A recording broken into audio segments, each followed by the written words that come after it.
The rental listing had been too good to be true.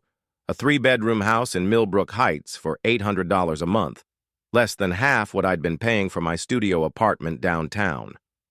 The landlord, a nervous man named Peterson, had insisted on cash only and barely asked any questions during our 5-minute meeting. Previous tenant left suddenly, he'd mumbled, jangling the keys. Neighborhood's quiet, maybe too quiet for some folks. I should have asked what he meant by that. Moving day was a Tuesday in October.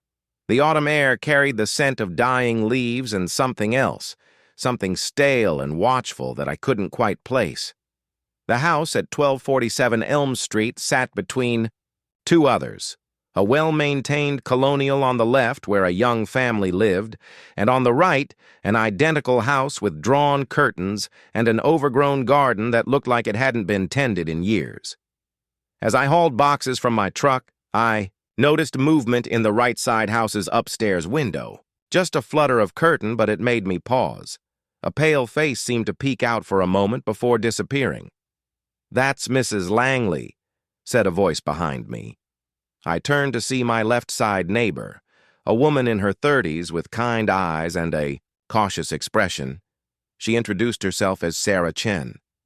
"She's lived there forever," Sarah continued, glancing at the house.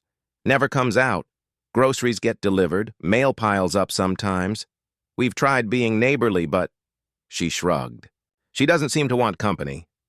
"How long has she been like that?" "As long as we've lived here. About 4 years. The previous owner of your place, Mr. Davidson, used to complain about her watching him. Said it gave him the creeps." Sarah lowered her voice. "He moved out in the middle of the night about 2 months ago. Left half his stuff behind. A chill that had nothing to do with the October air crept up my spine. That first night, I set up my mattress in the master bedroom, which faced the backyard. The room felt exposed despite the curtains. Like invisible eyes were cataloging my every movement. I attributed it to new house jitters and the conversation with Sarah. By midnight, exhaustion overtook paranoia, and I fell into a deep sleep. Woke the next morning feeling more tired than when I'd gone to bed, as if I'd been running marathons in my dreams. The feeling would become disturbingly familiar. The first week passed uneventfully, or so I thought. I established routines: coffee at sunrise while reading on the back porch, work from home days in my makeshift office, evening runs through the neighborhood. Everything felt normal except for the persistent sensation of being observed. It started as a prickle between my shoulder blades when I sat at my desk.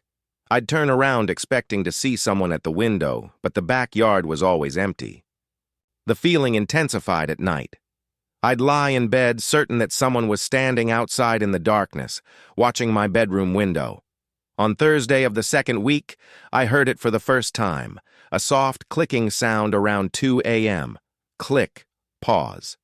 Click, click, like the shutter of a camera, but distant and muffled. I sat up in bed, heart hammering, and strained my ears. Nothing but silence and the whisper of wind through the trees. I checked every window, every door. Everything was locked. The backyard was empty, bathed in pale moonlight. But the feeling of being watched had grown stronger, more focused. I felt like a specimen under a microscope. Sleep became elusive. I'd doze fitfully, jolting awake at every small sound. The clicking came sporadically, sometimes multiple nights in a row, sometimes not for a week. I began keeping a log, noting the times and duration. The pattern was random enough to make me question my sanity. By the third week, I was a wreck. Dark circles shadowed my eyes, and I'd started drinking coffee by the pot just to function. My work performance suffered. During video calls, colleagues asked if I was feeling okay. "Just adjusting to the new place," I'd say, forcing a smile. But adjustment had nothing to do with it. I was being hunted, stalked by something I couldn't see or understand.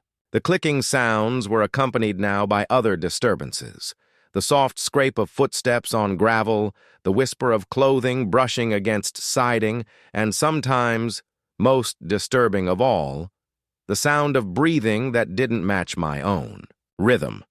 I considered calling the police, but what would I report? Suspicious clicking? The feeling of being watched? I could already imagine the patronizing looks, the suggestion that I was suffering from stress-related paranoia.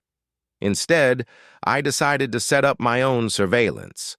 I ordered a security camera system online and spent a Saturday installing cameras at key points around the house. If someone was out there, I'd catch them. The cameras recorded nothing but empty yards and the occasional raccoon. Yet the clicking continued and my exhaustion deepened. I began sleeping in different rooms, thinking that might help. But the watchers, because I was now certain there were multiple someones, seemed to know exactly where I was at all times. Then came the night that changed everything. It was a Tuesday in November when I found the envelope. I'd woken later than usual, around 9 a.m., feeling like I'd been drugged. My limbs were heavy, my thoughts sluggish, and there was a strange taste in my mouth, metallic and bitter. The envelope was white, unmarked, and had been slipped under my front door. No postmark, no return address, just my name written in spidery handwriting across the front. Mr. Jake Morrison. Inside was a single photograph. I stared at it for a full minute before the horror truly sank in. It was me, asleep in my bed, taken from somewhere inside my bedroom. The angle suggested the photographer had been standing near my dresser, maybe 3 feet from where I lay. I was on my side, one arm flung over my pillow, mouth slightly open. The timestamp in the corner read 3:17 a.m. from the previous night. My hands shook as I examined the photo more closely. The quality was professional, sharp focus, good lighting that somehow didn't wake me. But more disturbing were the details I could make out in the background. My water glass on the nightstand, the book I'd been reading before bed, my phone charging on the dresser. Everything exactly as I'd left it. Someone had been in my room, had stood there watching me sleep, had taken my picture. I called the police immediately. Detective Ray Martinez was a stocky man in his 50s with kind eyes and a no-nonsense demeanor. He examined the photograph, dusted for prints on the envelope, and took my statement with professional thoroughness. "Any signs of forced entry?" he asked, checking my doors and windows. "None that I can find. All the locks were still engaged this morning. Security system?" I showed him the camera footage from the night before. Nothing. The cameras had recorded the usual empty views, no movement, no disturbances. It was as if my midnight visitor was invisible. "Could be an inside job," Martinez mused. "Someone with a key. You said the previous tenant left suddenly?" "That's what my landlord told me." "We'll check with Peterson, see if there are any extra keys floating around. In the meantime, I'd recommend changing all your locks and maybe staying elsewhere for a few nights. But I couldn't afford a hotel, and I wasn't about to be driven from my home by some sick voyeur. Instead, I had new locks installed that afternoon and set up additional security measures. Door alarms, motion sensors, even a chair barricaded against my bedroom door. That night, I barely slept. Every sound made me bolt upright, heart racing. But morning came without incident. No clicking, no disturbances, no mysterious photographs. I allowed myself to hope it was over. I was wrong. The second photograph arrived 3 days later. This time I was sleeping on my stomach, face turned toward the camera. The angle was different, taken from the foot of my bed. Again, no signs of entry. Again, the security cameras had recorded nothing. Over the following week, 5 more photographs appeared. Each showed me in different sleeping positions taken from various angles around my bedroom. The photographer was clearly familiar with my space, moving freely and silently through my home while I slept. Detective Martinez increased patrols in the neighborhood and had crime scene techs dust my entire bedroom for prints. They found nothing but my own fingerprints and a few smudged partials that were too degraded to identify. "Whoever's doing this is careful," Martinez told me. "Professional, even. The fact that they're avoiding your cameras suggests surveillance experience." What about the neighbors? Have you talked to them? We've interviewed everyone on the block. Most people barely knew the previous tenant existed. But he paused, consulting his notes. Several mentioned the old woman next door, Evelyn Langley. Said she's been a recluse for years, never comes outside. I've never seen her. Neither has anyone else recently. We knocked, but no answer. Neighbors say groceries get delivered, but no one's actually laid eyes on her in months. A cold suspicion began forming in my mind. What if she's not just a recluse? What if she's involved somehow? Martinez looked skeptical. She's 83 years old, according to county records. Hard to imagine her sneaking around taking photos. But I couldn't shake the feeling that Mrs. Langley was more than she seemed. That evening, I decided to do some reconnaissance of my own. I waited until after dark, then slipped into my backyard and approached the fence line between my property and hers. The Langley house was dark except for a faint glow from one upstairs window. I found a gap in the hedges that gave me a view of her backyard. It was overgrown with weeds and littered with what looked like camera equipment, tripods, cases, coils of cable. My pulse quickened. This was it. This was the connection I'd been looking for. As I watched, a shadow moved past the lit window upstairs. Someone was definitely home. I was so focused on the house that I almost missed the soft footstep behind me. Almost. I spun around to find a figure standing in my backyard, maybe 20 feet away. Tall, thin, wearing dark clothing and a ski mask. In their hands was a professional-grade camera with a long telephoto lens. For a moment, we stared at each other across the darkness. Then the figure raised the camera and, click, took my picture. Lunged forward, shouting, but the photographer was already running. They vaulted over my side fence with surprising agility and disappeared into the Chen family's backyard. I gave chase, but lost them in the maze of suburban fencing and gardens. My hands were shaking as I called Detective Martinez. I saw them. I gasped into the phone. The photographer! They were in my backyard. Did you get a good look? Tall, thin, wearing a mask. But, Detective, there's something else. Mrs. Langley's backyard is full of camera equipment.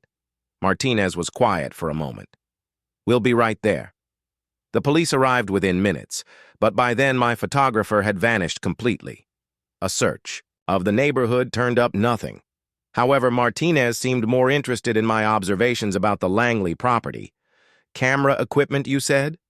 Tripods, cases, cables, definitely photography gear. We'll need a warrant to search her property, but what you saw gives us probable cause. He made a note. In the meantime, I'm posting an officer outside your house tonight. I should have felt safer knowing a patrol car would be parked on my street. Instead, I had the growing certainty that I was in far more danger than anyone realized.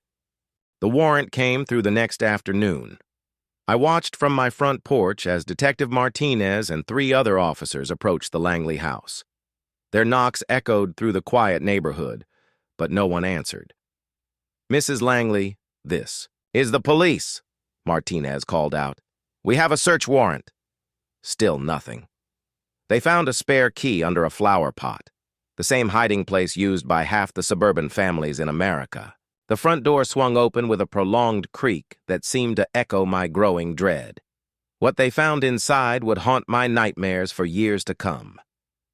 Martinez called me over an hour later. His voice was tight, controlled in the way cops use, when they're trying not to reveal how shaken they are. Jake, I need you to come down to the station. There are some things you need to see. Did you find her? Mrs. Langley? We found a body, elderly woman, deceased for several weeks by the coroner's estimate. But Jake, that's not the worst of it. The police station felt like a refuge from the madness that had consumed my life. Detective Martinez led me to a conference room where several boxes of evidence were arranged on a long table. Before I show you this, he said, I want you to know that we've got officers checking on your safety around the clock. What we found suggests this situation is far more complex than we initially thought. He opened the first box and removed a thick photo album. My stomach lurched as he flipped it open. Page after page of photographs, all of me sleeping, taken, over what appeared to be weeks or months. The images were organized chronologically, with dates and times written in that same spidery handwriting I'd seen on the envelope. "There are 12 albums," Martinez said quietly. "Hundreds of photographs spanning what looks like several months, maybe longer. But Mrs. Langley is dead. She couldn't have taken these. That's where it gets complicated." He opened a second box, revealing more albums. "These aren't of you. The photos showed different people, men and women of various ages, all photographed while sleeping. I recognized one face immediately. Mr. Davidson, the previous tenant Sarah had mentioned. We found a room upstairs," Martinez continued. "Walls covered floor to ceiling with photographs, not just of current subjects, but going back years. Dozens of different people, all photographed in their bedrooms while sleeping." My mouth went dry. "How many people?" "We're still counting, but at least 30 different individuals over what appears to be a 15-year period." He showed me more evidence, detailed surveillance notes, floor plans of houses throughout the neighborhood, even birth certificates and social security numbers. Mrs. Langley, or whoever had been using her house, had been conducting extensive background research on their targets. "But here's the really disturbing part," Martinez said, opening a laptop computer they'd seized from the house. "We found an encrypted network, communication logs with at least 12 other individuals coordinating, surveillance activities across multiple cities. The laptop screen showed what looked like a forum or chat room. Usernames like Night Watcher, Sleep Study, and Dream Capture exchanged messages about subjects, collection schedules, and behavioral analysis." "It's a network," I breathed. "They're all working together. That's our assessment. And according to these communications, you're considered a priority subject. They've been sharing your photos with the entire group." I felt sick. Not only had my privacy been violated in the most intimate way possible, but images of me sleeping, vulnerable and unaware, were being distributed to strangers across the country. "Who are they?" I asked. "What do they want?" Martinez closed the laptop. "We're working with federal authorities to trace the network, but based on what we've found, this appears to be a group of individuals with an obsession for observing people in their most vulnerable state. The psychology profiles suggest a form of voyeurism combined with control fantasies. Are there others? Other networks like this? We don't know yet. But Jake, there's something else you need to understand." His expression grew even more grave. "The communication logs suggest this group doesn't just observe. There are references to escalation protocols and direct contact phases. The photograph left under your door was just the beginning." My blood turned to ice. "What kind of escalation?" "We're not entirely sure, but some of the older files reference subjects who disappeared or had accidents. We're looking into several missing persons cases that might be connected." The room seemed to spin around me.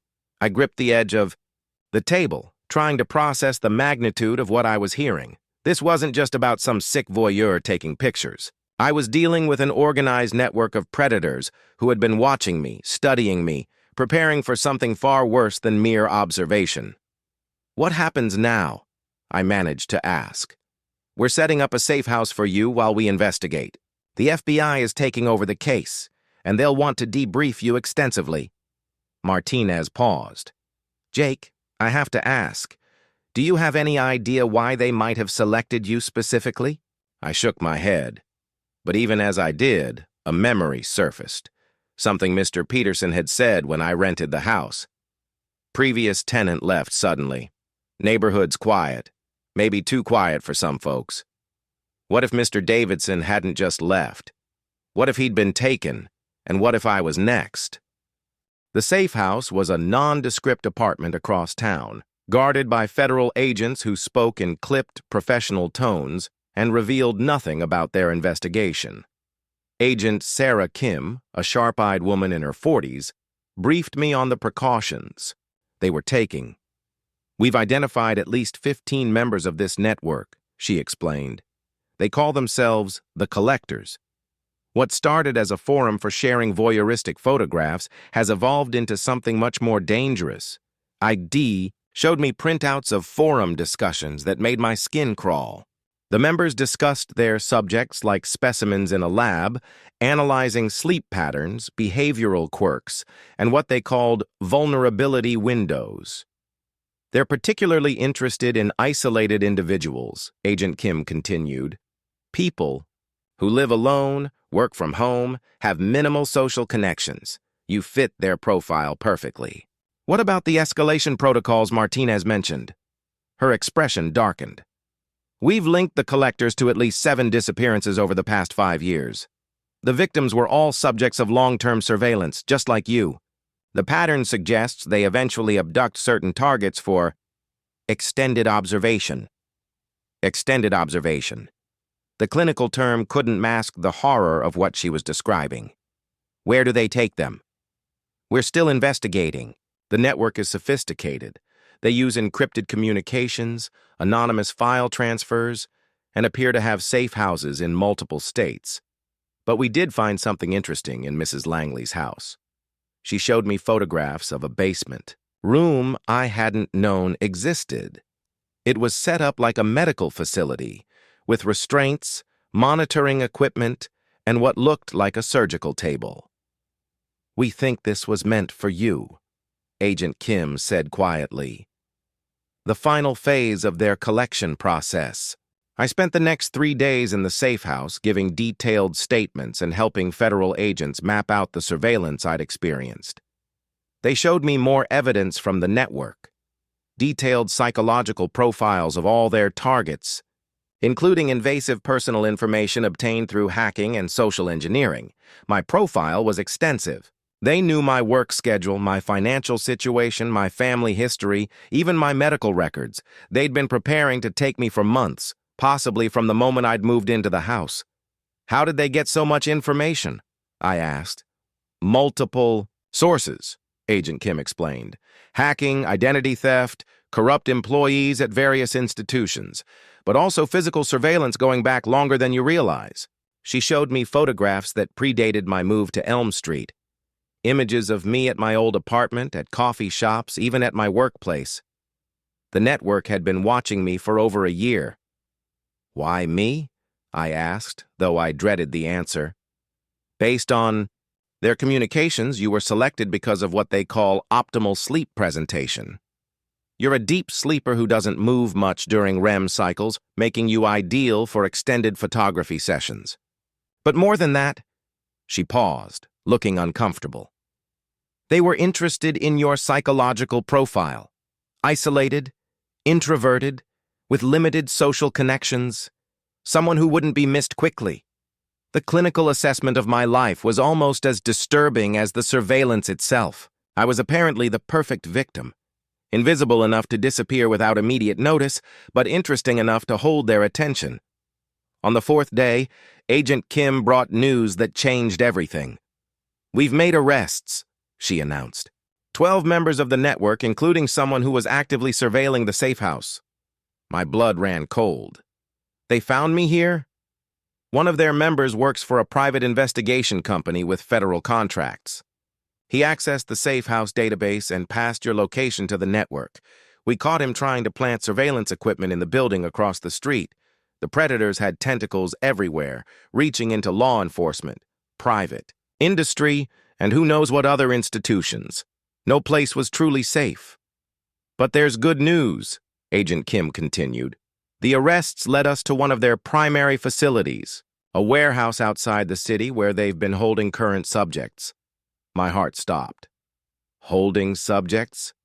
You mean there are people imprisoned right now?" 3 individuals, all in various stages of what they call collection. We're conducting the rescue operation as we speak. The next few hours were the longest of my life.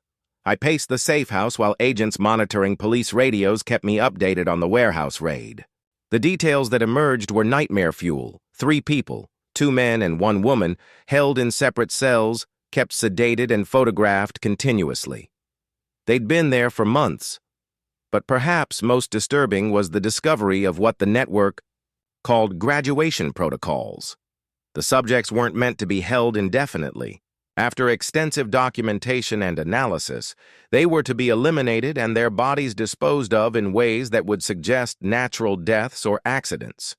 I wasn't just dealing with voyeurs or even kidnappers. These were serial killers who used surveillance and photography as part of an elaborate murder ritual. "We got them all out alive," Agent Kim finally reported. "But Jake, you need to know. They found detailed plans for your abduction. It was scheduled for next week." Next week. I'd been days, maybe hours, away from joining those people in that warehouse, becoming another subject in the collector's twisted gallery. The rescued victims were taken to secure medical facilities, but Agent Kim arranged for me to speak with one of them once he was stable enough for an interview. His name was Marcus Chen, and his story filled in the terrifying gaps in my understanding of the collector's methods. Marcus had been a freelance graphic designer living alone in Portland when the surveillance began. Like me, he'd experienced months of being watched, strange sounds at night, and unexplained fatigue. Unlike me, he hadn't received warning photographs. "They took me from my own bedroom," he told me, his voice hollow with trauma. "I woke up strapped to a gurney in what looked like a medical facility. That's when I met Dr. Reeves." Dr. Reeves, it turned out, was the leader of the collectors, a former sleep researcher who'd been expelled from the academic community for conducting unethical experiments on patients. He'd spent years building his network, recruiting individuals who shared his obsession with observing human vulnerability. "He told me I was part of an important study," Marcus continued, "that my sleep patterns and responses to stress were being documented for scientific purposes. But it wasn't science. It was..." He struggled for words. "It was like being an animal in a zoo, except the zoo was run by psychopaths. The subjects were kept in individual cells designed to look like bedrooms, with hidden cameras recording their every movement. They were given sedatives to ensure deep sleep during photographing sessions, and were subjected to various forms of psychological manipulation to observe their responses."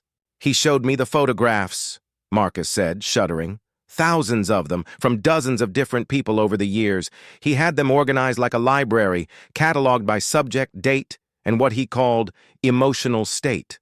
The most chilling detail was Dr. Reeves's ultimate goal. He believed that by studying people in their most vulnerable state, deep sleep, he could unlock secrets of human consciousness and control. The photographs were just documentation. The real purpose was to break down his subjects' psychological defenses until they became completely compliant. "How long were you there?" I asked. 4 months. But there were others who'd been there longer. Sarah, the woman they rescued with me, had been there almost a year. She barely remembered her life before. The psychological damage inflicted by the collectors was extensive and possibly permanent. Even after rescue, the victims struggled with paranoia, insomnia, and the constant feeling of being watched. Marcus couldn't sleep without multiple locks on his door and security cameras monitoring every room. "Do you think they're all caught?" he asked me. "All the members of the network?" It was the question that haunted me as well. Agent Kim had been optimistic about the arrests, but networks like this were often larger and more dispersed than law enforcement initially realized. "I don't know," I admitted, "but I'm not taking any chances." Over the following weeks, as the federal investigation continued, more details emerged about the collectors' scope and methods. They had operated in at least 12 states with satellite cells in major cities across the country. The network included not just the primary members, but dozens of associates who provided support services, hackers who gathered personal information, corrupt officials who provided access to records, and even healthcare workers who supplied sedatives and medical equipment. Dr. Reeves, when finally arrested at a secondary facility in Nevada, proved to be completely unrepentant. He insisted his Work was groundbreaking research that would revolutionize understanding of human consciousness. The FBI found extensive documentation of his theories, along with detailed plans for expanding the network internationally. But perhaps most disturbing was the discovery that the collectors had been active much longer than anyone suspected. Records found in Reeves's personal files suggested the network had existed in various forms for over 20 years, evolving from simple voyeurism to the sophisticated abduction and murder operation that had nearly claimed my life. The investigation revealed connections to dozens of missing persons cases, some dating back decades. Many of the victims fit the same profile, isolated individuals who lived alone and wouldn't be missed immediately. The true scope of the collectors' crimes might never be fully known. 6 months after the arrests, I still couldn't sleep through the night. The government had relocated me to a new city under a partial witness protection program. My new apartment was in a secure building with 24-hour security, multiple locks, and a surveillance system that I controlled. But no amount of physical security could quiet the psychological scars left by months of being hunted by invisible predators. I attended therapy twice a week, joining a support group for stalking victims that included Marcus and Sarah, the other survivors from the warehouse. We shared coping strategies and tried to rebuild our shattered sense of safety, but the damage ran deep. None of us would ever again take for granted the simple act of falling asleep in our own beds. The legal proceedings were extensive. Dr. Reeves and 14 core members of the collectors faced federal charges including kidnapping, conspiracy to commit murder, and violations of privacy laws. Several had already been convicted and sentenced to life in prison, but the trials were expected to continue for years as investigators uncovered the full extent of the network's activities. Agent Kim kept me updated on the investigation's progress. The FBI had dismantled similar networks in 3 other countries, suggesting that the collectors were part of a larger international community of predators who shared resources and techniques. The scope was staggering, possibly thousands of victims over multiple decades. "Do you think we got them all?" I asked during one of our regular check-ins. "The core network? Yes," she replied. "But there are always copycats and some associates are still unaccounted for. That's why we're maintaining your security protocols." The protocols included regular sweeps of my apartment for surveillance devices, monitoring of my communications, and a direct line to federal agents if I noticed anything suspicious. I'd learned to recognize the signs of surveillance, the prickle of being watched, the subtle sounds of hidden cameras, the feeling that my privacy had been violated even when I couldn't prove it. But beyond the practical precautions, I'd had to rebuild my entire relationship with sleep itself. The simple act of closing my eyes and becoming unconscious, something I'd taken for granted my entire life, now felt like an act of extraordinary vulnerability. I slept with lights on, with white noise machines to mask potential sounds of intruders, and with my phone always within reach. The dreams were the worst part.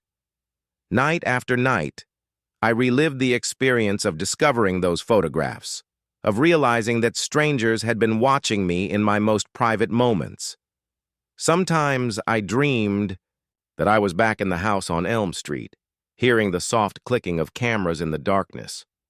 Other times I dreamed of the warehouse where Marcus and the others had been held, imagining myself strapped to that gurney while faceless figures documented my terror. Dr. Patricia Wells, my therapist, explained that these reactions were normal for trauma survivors. "Your sense of safety has been fundamentally violated," she said. "It will take time to rebuild that trust. Trust in your environment, in your ability to protect yourself, and in the simple assumption that you're safe when you're asleep. Some days were better than others. I'd established new routines in my new city, found work that didn't require me to be isolated at home, and slowly built connections with people who knew nothing about my history with the collectors. But the vigilance never fully relaxed. I found myself studying faces in crowds, wondering if any of them might be watchers. I checked and rechecked locks, examined my apartment for signs of intrusion, and maintained detailed logs of my daily activities in case patterns emerged that might suggest renewed surveillance. The other survivors were dealing with similar challenges. Marcus had moved back in with his parents, unable to live alone. Sarah had developed severe agoraphobia and rarely left her apartment. We were the lucky ones. We'd survived. But the cost of that survival was a fundamental change in how we experienced the world. Recovery isn't about going back to who you were before, Dr. Wells explained. It's about integrating this experience and finding a new way to live that acknowledges both the reality of what happened and your strength in surviving it. Strength. Sometimes I felt anything but strong. Sometimes the hypervigilance was exhausting, the constant awareness of potential threats draining. But I was alive, and I was free, and I was no longer prey for the predators who had hunted me. The media attention around the collector's case had been extensive, raising awareness about sophisticated, stalking networks and the vulnerabilities of modern privacy. New legislation was introduced to strengthen protections against surveillance technologies, and law enforcement agencies developed new protocols for investigating organized stalking cases. But for all the systemic changes, the most important victory was personal. I was learning to sleep again. Not easily, not without precautions, but I was reclaiming that basic human need from the people who had tried to weaponize it against me. 2 years after the arrests, I received a call from Agent Kim that sent chills down my spine. "We've discovered something," she said without preamble. "A new network. They're calling themselves the Inheritors, and they appear to be inspired by Dr. Reeves's work." My stomach dropped. "How many?" "At least 20 members across 6 states. They're using more sophisticated methods, better encryption, more advanced surveillance technology. And Jake, they have photographs of you." The nightmare was starting again. This time, however, I wasn't the same person who had naively moved into that house on Elm Street. I'd learned to recognize the signs, to trust my instincts, and to take immediate action when something felt wrong. More importantly, I'd learned that predators like the collectors thrived on isolation and silence, exactly the conditions they'd found in their previous victims. "What do you need from me?" I asked Agent Kim. "Help us catch them. You understand? Their methods better than anyone except the other survivors. We want to set up a controlled operation using you as bait." The idea terrified me, but it also offered something I'd been seeking since the ordeal began, the chance to fight back. Working with federal agents, we developed a plan to expose the Inheritors by allowing them to begin surveillance of what they thought was an unsuspecting target. I moved to a new apartment that was wired with hidden cameras and audio recording equipment, then established routines that would make me appear vulnerable to their methods. It took 3 months, but eventually the signs appeared. The sensation of being watched, the soft clicking sounds at night, the inexplicable fatigue that suggested sedatives in my food or water supply. But this time, every moment was being recorded by law enforcement, and every click of their cameras was being traced back to its source. The operation led to the arrest of 23 members of the Inheritors, including several individuals who had been part of the original collectors network but had evaded the initial investigation. More importantly, it disrupted their operations before they could progress to abduction and murder. Dr. Reeves, serving a life sentence in federal prison, had apparently been continuing to direct operations through coded letters and intermediaries. The discovery led to additional charges and complete isolation from outside contact. But perhaps most significantly, the operation helped other survivors and victims' families find closure. Among the Inheritors' files were photographs and documents related to dozens of missing persons cases, providing evidence that finally allowed law enforcement to close cold cases and give families answers about their loved ones' fates. The experience of fighting back, of taking an active role in stopping the predators rather than simply hiding from them, was transformative. For the first time since finding that first photograph under my door, I felt like I had agency in my own story. "You've gone from victim to survivor to protector," Dr. Wells observed during one of our sessions. "That's a remarkable journey. It was a journey I never would have chosen, but it had led me to a deeper understanding of both human predation and human resilience." The watchers had tried to reduce me to a collection of photographs, a specimen in their twisted gallery. Instead, they had created someone who understood their methods intimately and was committed to stopping them. I now work as a consultant for law enforcement agencies investigating organized stalking cases. My experience with the collectors and the inheritors has helped identify and disrupt several other networks before they could claim victims. It's not the career I'd planned, but it's the one that emerged from the ashes of my ordeal. Sometimes I think about that house on Elm Street, about the naive man who moved in thinking he'd found a bargain rental in a quiet neighborhood. That version of myself feels like a stranger now. Someone who could sleep deeply without checking locks 3 times, who could close his eyes without wondering if cameras were recording his dreams. The house still stands empty, according to Detective Martinez. No one wants to rent a place with that kind of history, even after extensive renovations and security upgrades. Sometimes I wonder if other networks are still watching it, waiting for the next unsuspecting tenant to move in and recreate the perfect conditions for their twisted research. But I've learned something important in these years since my ordeal began. Predators like the collectors exist in the shadows between our normal lives and our deepest fears. They count on our assumption that privacy is a given, that our homes are sanctuaries, that sleep is safe. They weaponize our most basic human vulnerabilities, our need for rest, our trust in locks and walls, our belief that we would notice if someone was watching us. The photographs they took of me were never just about voyeurism. They were about power, the power to observe without being observed, to document without consent, to reduce a human being to a collection of images captured in moments of complete vulnerability. Every click of their cameras was an assertion of control, a reminder that I existed at their sufferance.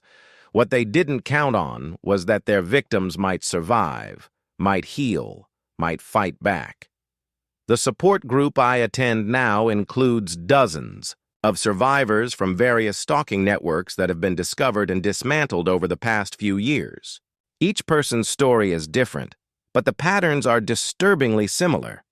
Isolation, surveillance, psychological manipulation, and the gradual erosion of privacy until the victim becomes completely vulnerable to predation.